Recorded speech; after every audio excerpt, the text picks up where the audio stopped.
আসসালামু আলাইকুম ফ্রেন্ডস, কেমন আছেন? আশা করছি আল্লাহর রহমতে খুব ভালো আছেন। আজকে আপনাদেরকে দেখাবো যে যদি আপনার ওয়াইফাই পাসওয়ার্ডটি কেউ জেনেও ফেলে, তারপরও আপনার ওয়াইফাই চালাতে পারবে না। আর সেটা কিভাবে সম্ভব সেটা আজকের ভিডিওর মাধ্যমেই দেখাবো। তো তার জন্য আপনাকে পুরো ভিডিওটি মনোযোগ দিয়ে দেখতে হবে এবং আমার সাথে ধৈর্য সহকারে থাকতে হবে। তো চলুন শুরু করছি ভিডিওটি।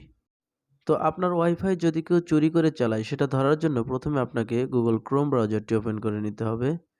তারপর সেখান থেকে সার্চ অপশনে গিয়ে লিখবেন 168.192.1.1।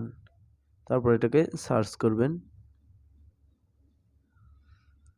সার্চ করার পরে এখানে দেখবেন লগইন পাসওয়ার্ড। এবার আপনি আপনার পাসওয়ার্ডটি দিয়ে দিবেন, সেটা হচ্ছে admin1।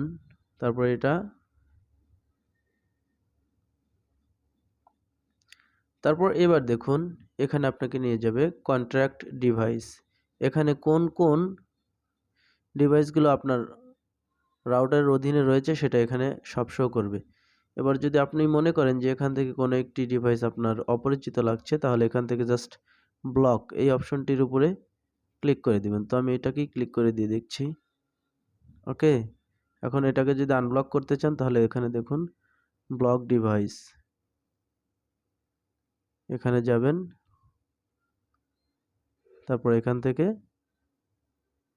জাস্ট এটাকে অ্যালাউ করে দিবেন। লগ আউট হয়ে গেল। ওকে।